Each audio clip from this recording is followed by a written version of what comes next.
Well, you hear us say it all the time at Celebrate Recovery. Pain is inevitable. Misery is optional, but freedom is possible. So this morning, we got a brother, a friend, and a new staff member here at Celebrate Recovery Fellowship Bible Church going to share a little bit of his story and show us, man, freedom is possible. Can't wait for you all to hear it.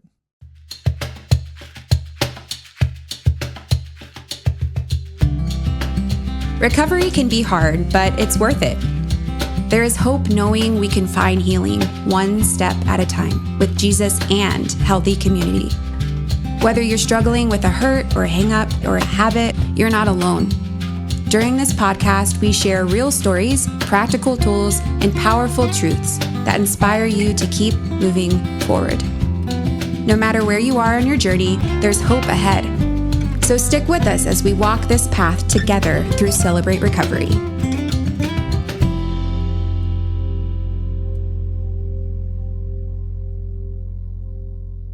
All right. What's up, Eldon? Hey. So glad you're here, man. So I'm a grateful believer in Jesus Christ. I struggle with sexual addiction, codependency, food issues, and pride, and my name is Michael. Hey, Michael. I'll have you, Eldon, if you want to introduce yourself, like the way you do in recovery, so we'll kick this thing off. Yeah, I'm a grateful believer in Jesus. I struggle with sexual addiction, perfectionism, anger, and alcohol, and my name's Eldon. What's up, Eldon? Hello. Hello. So, dude, so glad you're here. For those of you that don't know, we've had some shifting in our staff. Rodney's moved into a role of overseeing Celebrate Recovery and the Counseling Center and a couple other things at Fellowship, and I've stepped into the ministry team lead role, which has opened up that Rogers worship team lead role. And so, man, it is so awesome. It honestly is just a joy and a pleasure of mine to introduce everyone to Eldon. Eldon stepping into that worship team has been the last 3 weeks. So stepping into officially that worship team lead role. I've known Eldon since college and so have shared a lot of a life and some stories and some ups and some downs and all the things. And so, man, we just wanted to take a few minutes on this podcast just to introduce Eldon to everyone. And Eldon, thanks for making the time to be here, man. So excited for you to share your story. So, man, to kick it off, tell us a little bit about yourself. Who is Eldon? Yeah, I currently I am here in Northwest Arkansas. I've been here my whole life, and I have a wife and 2 kids, 2 little boys. They're both 4 years old right now. Bundle of energy. Yes. So there's chaos with the boys. I grew up here my whole life. Took a little stint in Russellville for college, but then came back, and I've been here kind of forever. That's awesome. Well, it was interesting. I had mentioned Eldon and I. We went to college together, overlapped for I think a couple years. You were a few years ahead of me. But after college, I mean, we didn't really have too many interactions. We both were choir directors for a season of life, and so I think maybe passed by each other a little bit in that regard. But when I came on staff Friday night back in August of 2019, and so I had asked the previous worship team lead, which was David Atterbury. A lot of you all know him. But I had asked him, hey, where are some gaps in our worship team as far as, do we need electric players? Do we need bass, drummers, all that stuff? And so he said, man, we really need some electric players. And if you don't know, Eldon plays everything really well, but plays electric very well. And so, but anyway, I led my very first night, and I remember looking out and seeing you, and you'd been coming for a few months, I think, to Celebrate Recovery, but I saw you and I was like, oh my gosh, it's Eldon. Like, this is crazy. And so I went up and talked to you, and I remember we had a conversation, and I said, hey, no pressure at all, but, if you want to do some worship stuff. And you said, man, I'd love to. What's kind of the process? And I said, you're in. No, it was just cool because I'd known you so well, and we had such, I knew who you were, and so it was just really cool. So, dude, it's been cool to see how you've been a core member of our worship team for 6-7 years almost, and so it's been really cool. But man, tell us a little bit about. Man, I want to just hear a little bit of kind of your CR story, and then also a little bit of your music background and that kind of stuff. But man, seeing you that first night at CR, or at least when I saw you, but tell us a little bit, how did you find out about CR? What's that look like in your life? Yeah, I mean, I've had a whole life of hurts and hang-ups and habits, and I mean, starting from really early on, in my childhood, and I didn't, at church growing up, I didn't really feel safe. I've often told people, I've said, I didn't feel like I walked into a safe room until I came to Celebrate Recovery, and I've grown up in church my whole life. So it seems crazy that I wouldn't have felt safe anywhere, but I didn't. For one reason or another, that's the way it was. Yeah, and so anyway, as I became an adult and got married, and my wife and I, we went to another local church together, and we started attending there. We started serving. We came on staff there, and that church had a Celebrate Recovery. At a different location, and so I kind of knew about it because I had heard a person's life change story on a Sunday morning, and ultimately when my time at that church ended, and it ended painfully. It was hard. It was a hard season, and so when that ended, I was ready to drink again because I had already been sober. But I was just feeling that, like, man, I'm in a horrible spot emotionally. Pain is inevitable. Exactly, pain is inevitable. And so I knew about Celebrate Recovery, but I didn't want to go to that church's Celebrate Recovery because I needed to talk about my church hurt. And I wanted a safe place to go, and so I came to Celebrate Recovery at Fellowship Rogers for the first time back in May of 2019. And for the first time ever, I walked into a church in a room full of people where I actually felt safe. Dude, I can relate a lot with that. I think my first night, there was the safety, but it was also kind of like, what is this? I didn't really know and maybe there's really not a ton, but just what was it? What was it? Maybe if you kind of put your kind of finger on it of just, man, what was it that told you when I walked, when you were there, it's like, man, this feels safe? Was there anything that kind of stood out that kind of spoke that to you, or man, there's something in your heart that knew that or felt that? Yeah, I mean, I grew up in a church where, or multiple churches really, but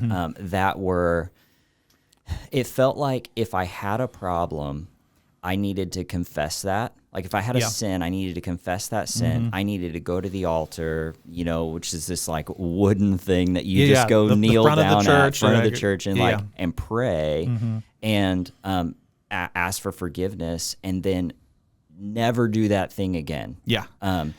And if I did do that again, like there was something wrong with my faith or something like that. And so I learned early on, if I had an ongoing issue, I needed to hide that. Otherwise, I would be looked on as I didn't have enough faith.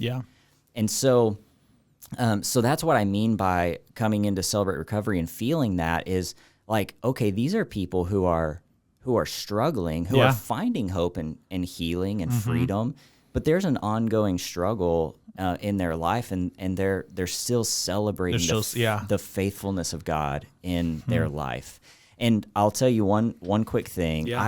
When I was a kid, I saw pornography for the first time in third grade. Saw it on a school computer, and I was pretty much I was confused, but also intrigued. And totally. And my whole life from then on was pornography had kind of had a grip on me, and I never felt safe to share that with anybody. Really. There's kind of a deep shame that comes with sexual sin. Absolutely. It's so hard. Yeah.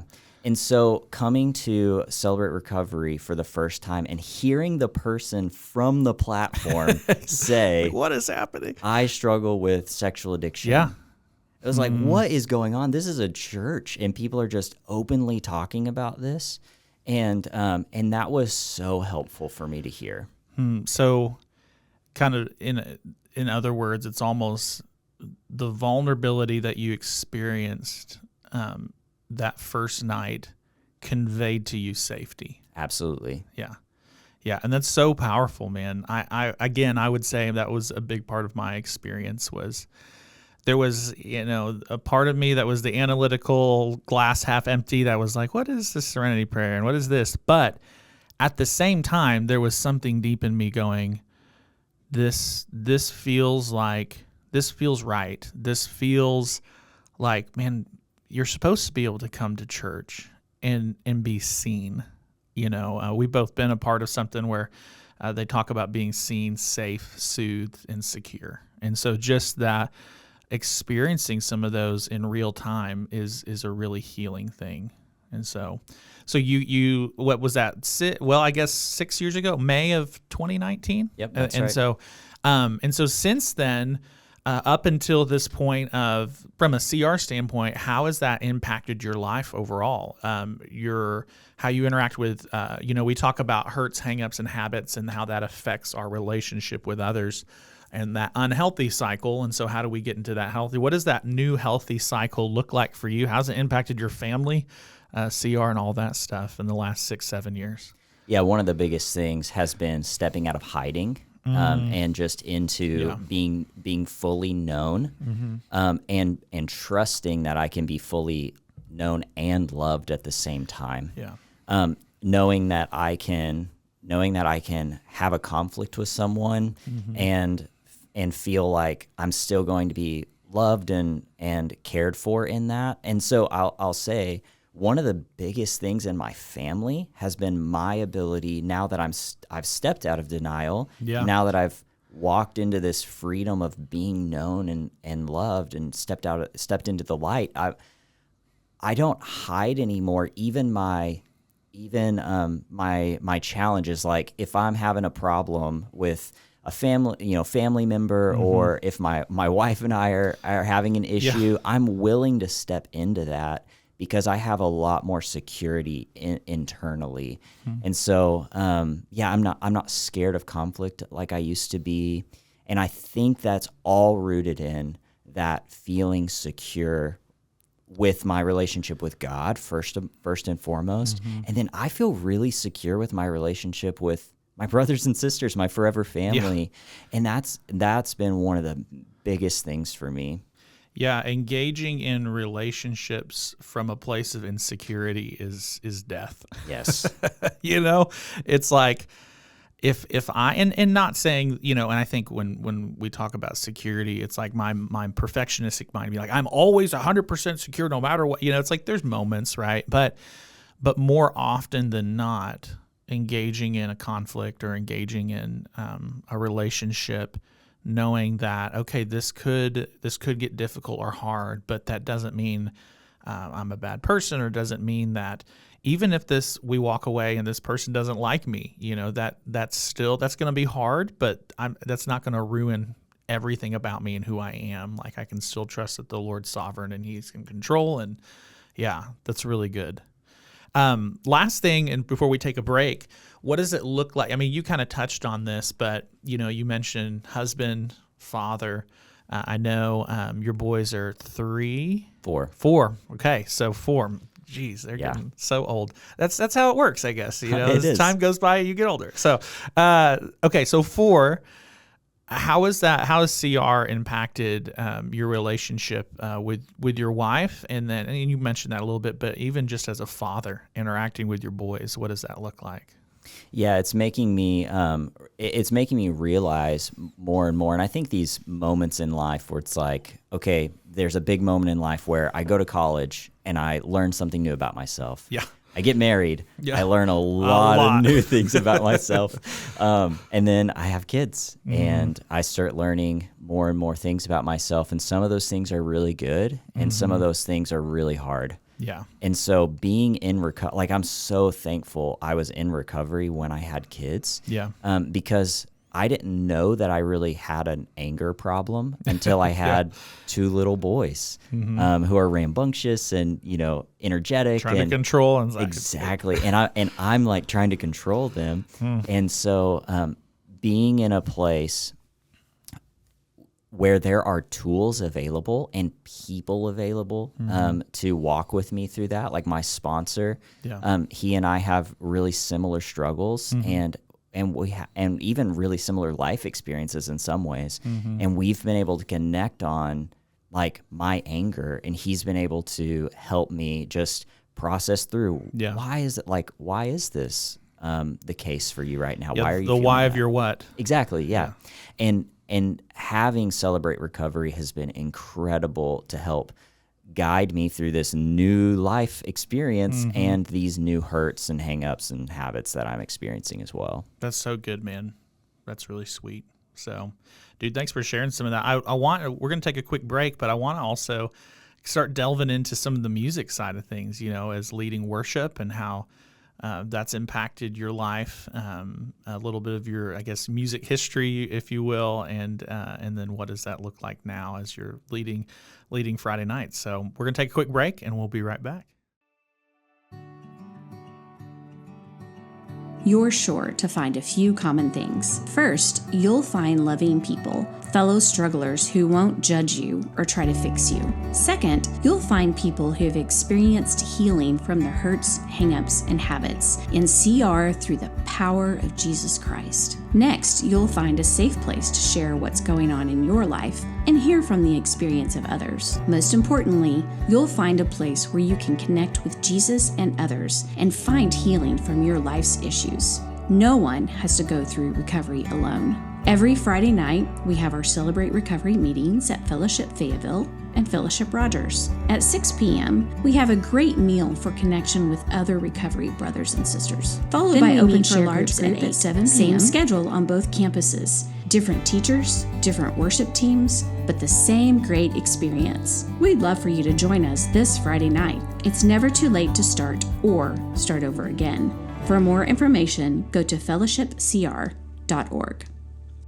All right, we're back. Man, thanks again for sharing just a little bit of your CR story, and it's even reminded me a little bit of my first time at CR and all the lessons I've learned, am learning, and will learn. So, but okay, so stepping into this new role, a big part of your role is worship. A big part of your role is life change stories. I mean, that's to me, it says a lot about our ministry when we take almost half of our Friday nights every year and we say, we're going to just focus on people sharing their life change story. And so the impact of that can't be understated. And so kind of overseeing that and helping people prepare those and write those on the Rogers campus and working with our life change story writing team that we have. And so, but man, tell us a little bit about music. Like where did that start for you? How did that start for you? What does that look like up until now? Just your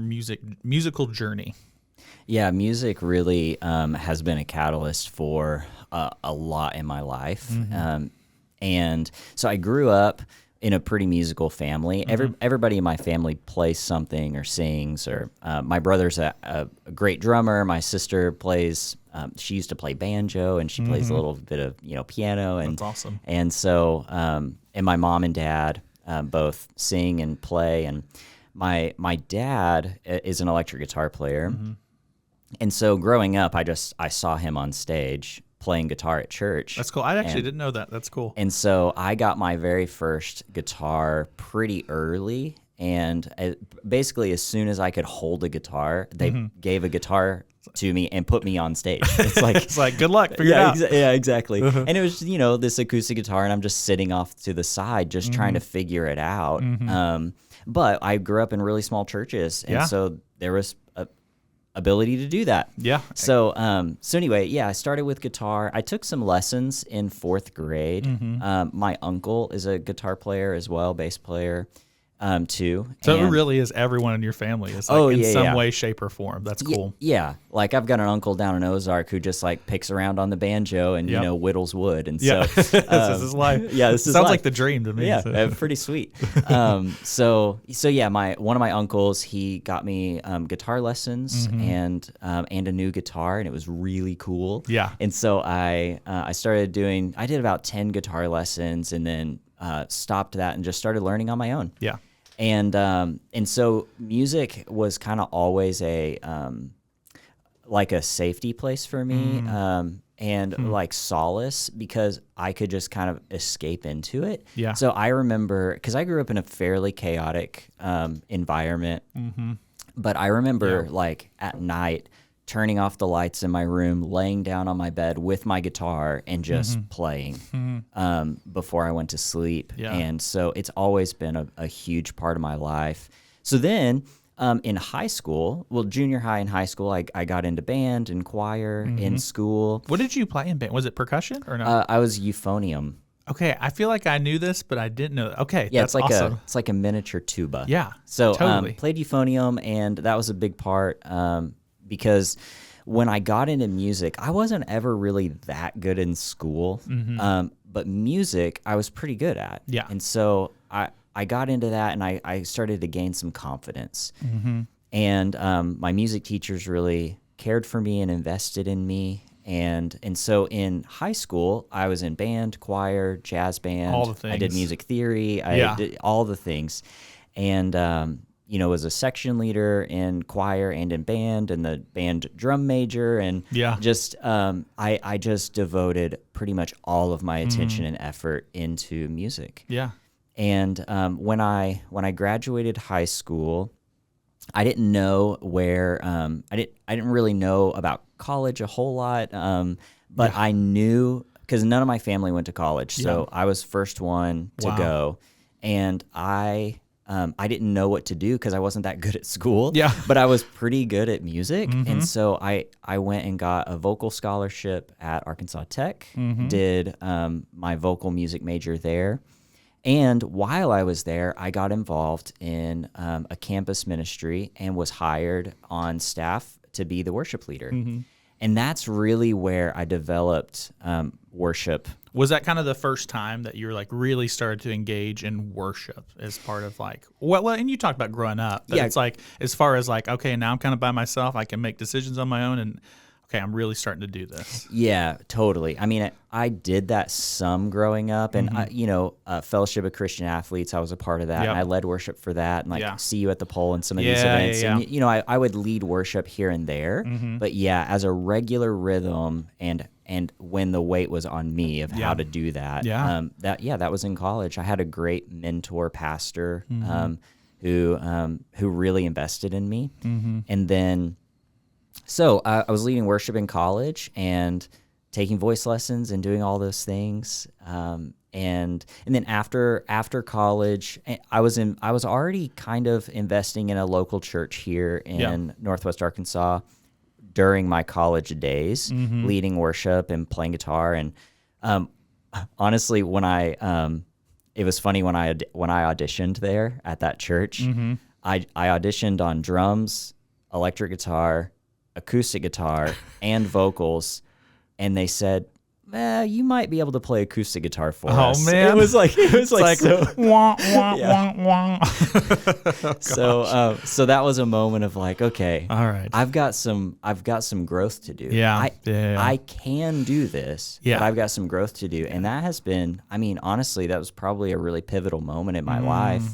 Now I do struggle with some perfectionism. So the two extremes of I'm amazing, I'm terrible, and it's like you're trying to find the middle ground in that. Totally. Yeah. But I devoted about 10 years to that church, investing and learning how to play electric guitar in worship and play drums in worship. And I learned and I grew, and that's where I led worship for youth and for Sunday morning some, and then ultimately, like I kind of mentioned earlier in my story, my wife and I ended up at another local church, and I was leading worship there for a few years on staff. Yeah. And that, again, was another pivotal moment in my musical journey where I was receiving feedback and growing and having successes and having what felt like failures and, those kinds of things. And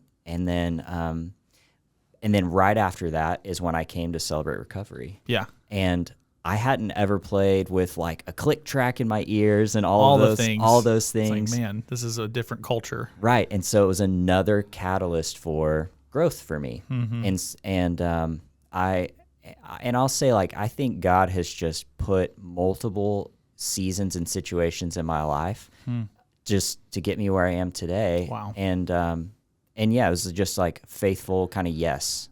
I'll do that. Yeah. And then I'll figure it out. And so that's really good. So when you started coming to Celebrate Recovery, and as it's been a just amazing journey to have you on the team. be a part of the team, and to see your growth and to see your leadership and your investment. Dude, you've invested so much time and effort and energy into pouring into Friday nights as a lay person or just a volunteer. I say as a volunteer, and it's been cool to see you so passionate about the worship experience and what that does, and how it can take God's truth and God's word and put it in a musical context, which just somehow I think affects, even if I'm not a musical person, there's something about music that can penetrate just my heart in a way that not a lot of other things can. And when you combine that with God's truth and God's word, it's a really powerful thing. And so as you're stepping into this role in worship, what, excuse me, what are some things that you're excited about? What are some things that you're like, man, like, or maybe even just Friday night worship and passionate about? And what is, you tell us a little bit about that you're kind of looking forward to and what you love about worship on Friday nights.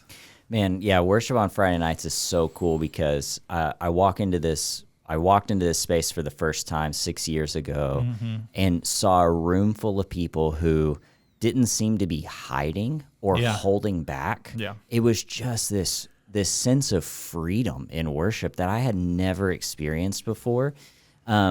Really, I mean, you know, there's those one-off events, like there's the camp that I go to, this church camp that I go to, and I see this incredible experience. Everyone's like, let's go. Yeah. But on a regular week-to-week basis, I just didn't see it like this. Yeah.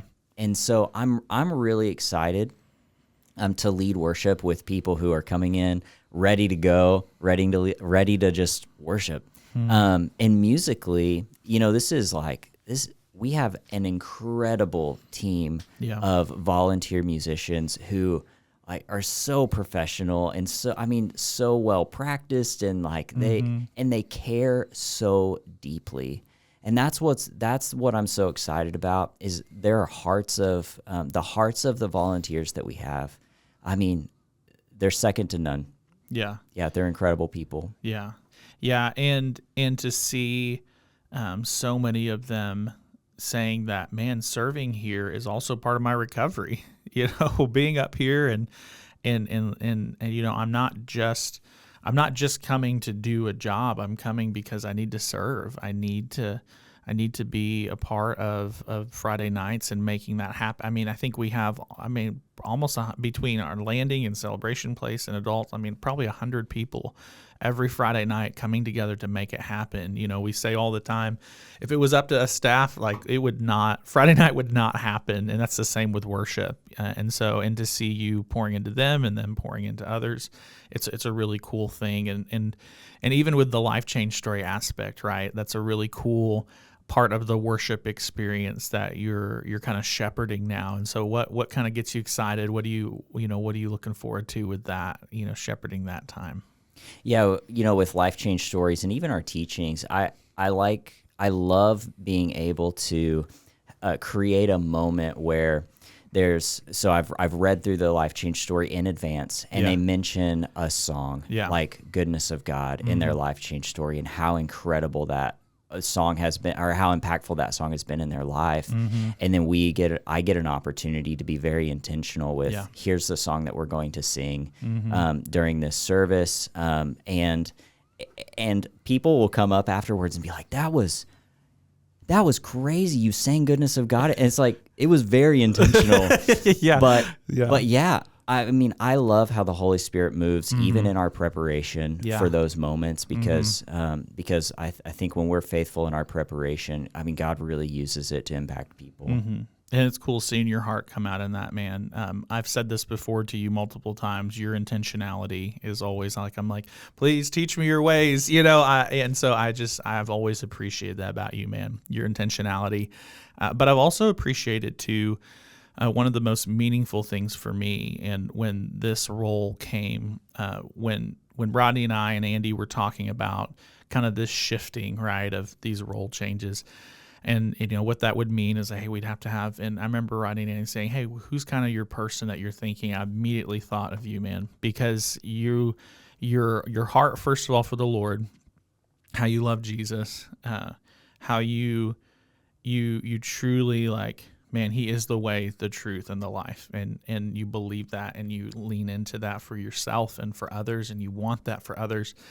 And then second, just to see how you've invested into Friday nights and our people. You know, you have, over the last 6 or 7 years, you've met with people just because you care and you want to shepherd. You have that heart to shepherd and to lead, and you're good at it. And so it's I'm really excited. This last 3 weeks has been so fun, and I'm like, man, bring on the next 30 years. Let's do this, you know. And so I'm really excited about where the Lord has us in this season. And just I'm really excited about the future. And there's, you know, I kind of wake up on Mondays and go like, man, like I look at the team that we have, and change can be really hard. Change can be really difficult, but then the Lord still provides in that, and it's really exciting. And so I wake up on Monday and go, man, we're such a great team, and I'm so excited, man, for you as you're growing in worship, you're growing in shepherding that time and loving on our people each and every Friday night. It's a privilege to do ministry with you, man. So agreed. Thanks, yeah. man. Yeah. So, well, hey, this has been a really, really cool time. I'm super grateful how the Lord just steps into some of our pain, steps into even some of the misery that can be optional at times, and he is faithful, and the freedom is possible. And so it's really cool to see how God's worked in my life, but in Eldon's life, and seeing just all the ups and downs, how God has walked with him and brought him to be in this role that he's in. So thank you guys for joining us. Thanks for being a part. Thanks for listening. If you are struggling in any way, shape, or form, man, come to Friday nights, 7 o'clock each and every Friday on the Rogers campus, on the Fayetteville campus. We're here for you. Community and connection. That's what we need. That is the opposite of addiction. Connection with God, connection with others, and connection with ourselves. So thank you guys for tuning in. Thanks for listening, and have a blessed day.